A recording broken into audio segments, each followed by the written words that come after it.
Hello, magandang gabi po no sa inyong lahat. Kami po ang Tres Boses pero ngayon dalawa lang kami. Yung isa namin kasama si RJ Angeles duty po ngayon kasi siya isang registered nurse. Andito po kami ngayon sa Pasig Esplanade yan sa likod namin no. Yan, ito yung isa sa mga programa ni PBBM para sa PBBM o yung Pasig Bigyang Buhay Muli. Itong Esplanade yan. Ano masasabi mo, friend? Bilang first time mo nakarating dito? Actually, this is the first time na makapunta ako dito. Kaya nga kanina, parang medyo pinagsasabihan ko yung mga tao na maging disiplinado kasi wag tapon dito, wag tapon doon. Yun yung the number one na kino-content ko kanina, na mismong ipinaririnig ko sa kanila para matauhan sila o magkaroon sila ng kaisipan na mali yung ginagawa na nila, tapon dito, tapon doon. Kasi unang-una sa lahat, na yan ang nagiging sanhi ng pagbaha natin. Tapos ngayon, pag bumaha, ang sisisihin nila ay ang gobyerno. May napansin ka bang nagtatapon kanina? Actually, meron. Munti ko na talaga siyang maitulak sa tubig talaga. Nasasabihin ko sana, sumama ka na doon sa itinapon. Actually, ang itinapon niya is babae, styro. lalaki. Magjowa, itinapon pa, tsaka stick. Ngalingali ko, alam mo sa totoo lang, yung pag nakakakita ako ng mga ganitong malilinis, magagandang pasyalan na libre, na alam naman natin na pinakikinabangan, sana pangalagaan. Kasi once na pag nagtapon dyan, tapos bumaha, sasabihin kasalanan ng gobyerno. Hindi kasalanan nyo. Hindi kasalanan ng gobyerno yun. Hindi naman gobyerno nagtapon eh. Kayo yung hindi marunong mag-alaga sa mga naging proyekto o nagiging proyekto ng administrasyon. Dapat maging disiplinado kayo, lalong-lalo na sa mga gantong pasyalan na libre nyo napapamasyalan ha, libre na. Sana pangalagaan nyo kasi kahit paanong galing ng nasa posisyon, kung kayo namang mga tao ay walang disiplina, wala, useless. Pasalamat kayo kasi libre na ito. Speaking of libre, kahapon libre ang pagpasyal sa Malacanang. Yan, pag-usapan natin. Diba? Yung pasasalamat ng Pangulo para sa kanyang mga supporters. Yes, exactly. Actually, malaking opportunity yon para sa akin, no, na makapunta doon, makapanayam o makaharap ang ating first family, ang mag-asawang PBBM and First Lady, no? Maganda yon at saka naging open sila sa lahat ng tao at bukas. Ay linawin lang namin ha, hindi lang mga vloggers ang nandun, kundi ang mga matatandang loyalista. Kasama ang mga bata. Yes, at libreng dalhin po yung mga anak nyo, pwede nyo pong pasyal doon. Meron po doon mga libre na sakayan para sa mga bata. Yung mga rides kasi ngayon po yung Tara sa Palasyo, hanggang 24 na po yan. Tsaka kung gusto nyo naman na magsimbang gabi, bukas din po ang palasyo. Pwede kayo magsimbang gabi doon. At saka yung nung isang araw pa, yung pagbibigay po guys sa mga artistang Pilipino. Ayun, no? Yung konsyerto. Yes, at nakita ko dun si Robin. Actually, pagdating talaga kay PBBM, walang kulay, wala kahit pa, alam mo, walang masamang tinapay. Imaginein mo, ang ginagawa ni Robin talaga, wala siyang ipinapakita na kahit na konting pagsuporta sa ating Pangulo. Pero bukas loob at tinanggap pa rin niya. Wala siyang narinig. Kasi in the first place, para sa Pangulo, wala naman sa kanyang nagpa-interview ba? Nagpa-interview? Hindi siya, actually, hindi nagpa-interview yun. Nagulat nga lang ako wala, pumunta lang doon, tapos nagpakita lang, ganun lang. At saka, in fairness ha, nandun din yung mag-asawa, si Sharon Cuneta at saka si Kiko Pangilinan. Yan yung pinaka-highlight dun. Yes, exactly. Yan yung pinuputok ng butsi ngayon ng mga DDS, na bakit daw si Kiko na sinabi na si PBBM ay nabibilang sa pamilya ng mga magnanakaw at gustong hukayin noon ng bangkay ni Apo Lakay, andun ngayon at sumusuporta sa kanyang asawa na isang haligi ng pelikulang Pilipino. Ano masasabi mo ngayon na tinanggap ni PBBM si Kiko doon na isang certified kakamping? Actually, sa akin, sa nakikita ko kay PBBM, kay PBBM nga, gaya ng sabi ko na walang masamang tinapay. Iba kasi yung nasa ano ka pa yung nagsisimula ka pa lang na tumakbo, ikaw pa yung nasa politika pa, pasok mo pa lang ng politika at iba yung nakaposisyon ka na. Kasi pag ikaw ay nakaposisyon na, iba na ang obligasyon mo, hindi para makipag-away o para mamili ng tao o mamili ng tutulungan. Lahat yan, tutulungan mo. Teka lang, may kakilala tayong nakaposisyon pero halos lahat inaaway Oo, meron talaga. Ayokong pangalanan pero si VP Sara yata yun. Si VP Sara ba yun? Totoo naman talaga. Hindi, sa totoo lang. Actually, nakalimutan na niya ang pagiging vice presidente. Nakapokus na lang siya kung paano niyo mabubutasan ang administrasyon ngayon. Tinitira nila si Romualdez, si First Lady, pero deadma sila kasi hindi naman kasama sa mandato nila talaga yun Ewan ko kung baka mandato ni VP Sara yung manira na lang ng tao. Kita nyo naman, pati pangungulam, kinulam daw siya, pinagbantaan. Diyos ko, kung siya ay ginagamit niya ang pagiging abogado, doon pa lang sa tema na siya ay binantaan, kakasuhan niya yung binanta. Bakit yung nagbanta sa kanya, ang pinagbantaan niya iba? Di ba parang, Diyos ko, dapat hindi niya na alam ang batas. Hindi siya nag-report sa otoridad. Hindi niya alam ang proseso. Ang ginawa niya, nag-TikTok lang siya na siya daw ay nagurgur pero wala namang pero report. Pero in fairness ha, nakita ko yung laslas ni Inday Sara dito sa leeg. Nag-iiba-ibang posisyon. O, di ba? Sa camera lang. Minsan iba Ay, hindi. Nandito malapit sa may dibdib. Tapos tumaas. Tapos malapit na dito sa may ano. Baka mamukhat mo, nasa batok na talaga yun. Hindi ko alam ha. Hindi ko, adjust talaga yun. Baka nagkakamali. Imbis na lumiit, lalong lumalaki.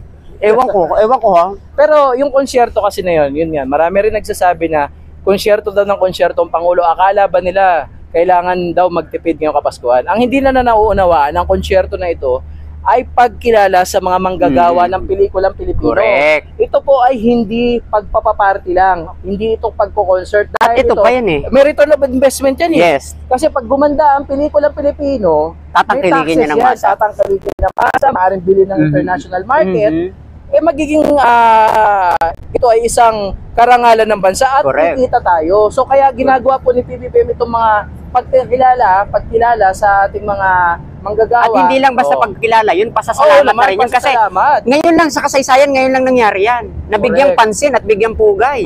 Ngayon lang, ang huling gumawa niyan yung talagang kinikilala mga manggagawang ng pelikula o ng mga artistang Pilipino. At saka lahat ngayon, yung si Yumaong Ferdinand Marcos Sr. At si Madam Imelda, yan ang number 1 yung mga isang proyekto. Patunay lang na pagbibigay ng importansya sa bawat Pilipino. Talaga, walang maliit, walang malaki. Lahat nabibigyan importansya. Open ngayon ng Malacanang anytime. Kahit kayo mga DDS, pumunta kayo doon. Welcome kayo doon. Hindi naman kayo aawayin doon. Hindi naman kami nag-iiskandalo. Diba? Pwede kayo doon. Baka mamaya mag-vlog sila doon. Mag-vlog din lang kayo.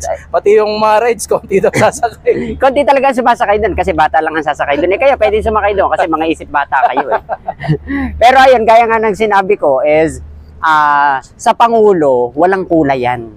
Kasi iba na ang tema. Kung halimbawa magkalaban kayo sa politika na bago pa lang kayong tatakbo, magkalaban kayo, natural, magbibigayan at magbabatikusan kayo kasi iaangat niyo yung sarili niyo. Pero si PBBM, Pangulo siya ng buong Pilipinas. Yun na nakakalimutan ni BP Sara. Parang nagiging vice presidente lang siya ng mga DDS. Correct. Kaya hindi na nakakapagtaka na talagang si Sara ay deserve talaga ma-impeach. Para sa akin ha, kung ako ang tatanungin, ang iboboto ko ngayong eleksyon, yung pabor sa impeachment kay Sara. Kasi sa totoo lang, ka-impeachment ang ginagawa ni BP Sara. Wala na siyang nagagawa. Gumagastos siya ng pera ng taong bayan without any explanation and without any project na ipinapakita. Isang malinaw na pagnanakaw na yun. May i-consider na pagnanakaw yun. Bakit?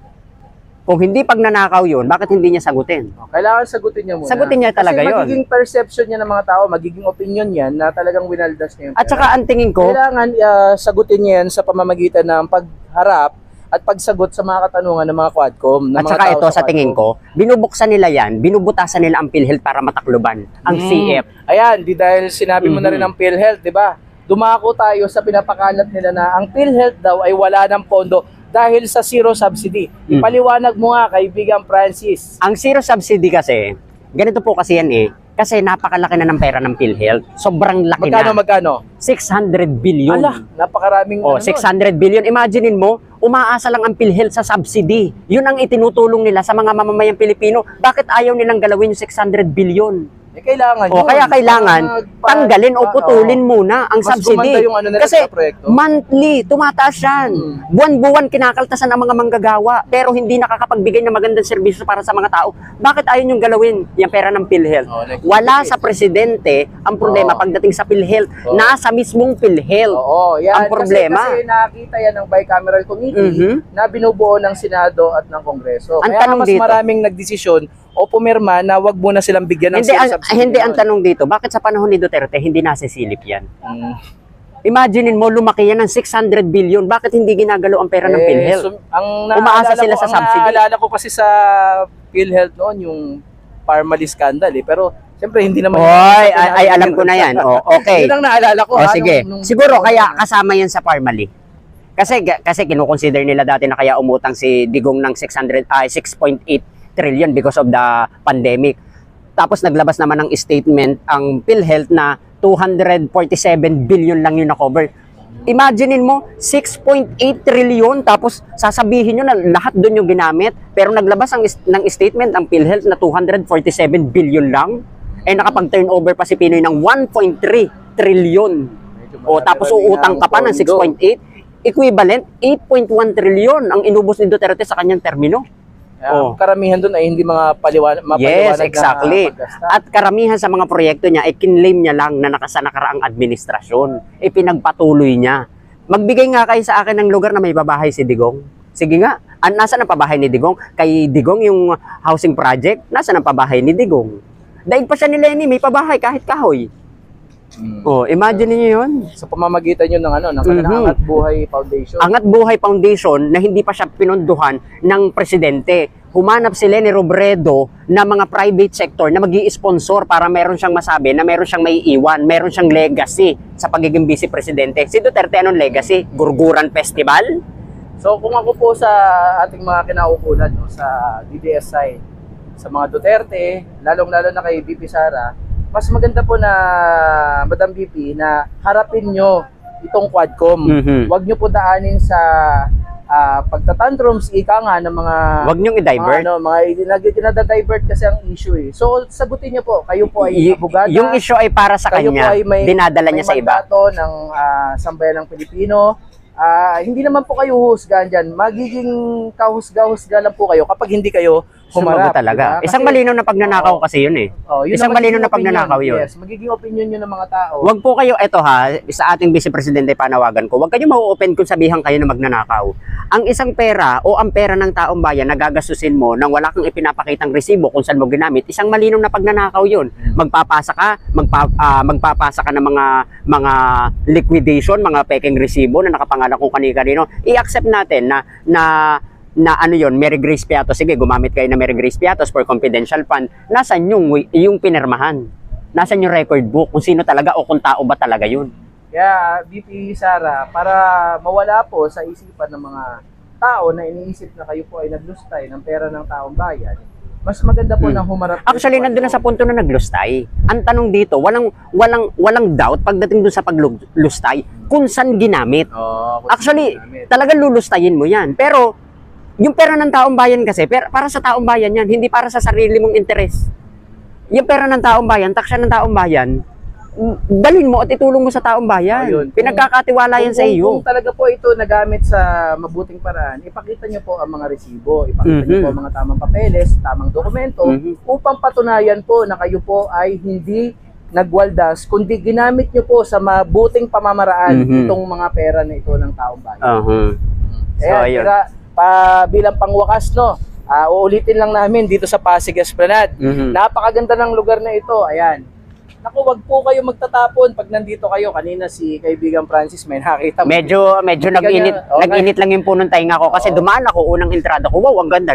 Na-amaze ako, ang ganda. Tapos may nakita ako na magjowa na nagtapon ng plastic. As in talagang sinaway ko talaga sila. Yes, sinaway ko talaga sila. Paano pala kung may pamilya na sila, baka yun ang ituro na sa anak. Kaya nga ang sabi ko, kung ganyan kayo sa labas ng bahay ninyo, malabong malinis kayo sa loob ng pamamahay nyo kasi mga busabos kayo. Sinabihan ko talaga, wala akong pakialam kung ma-open ka.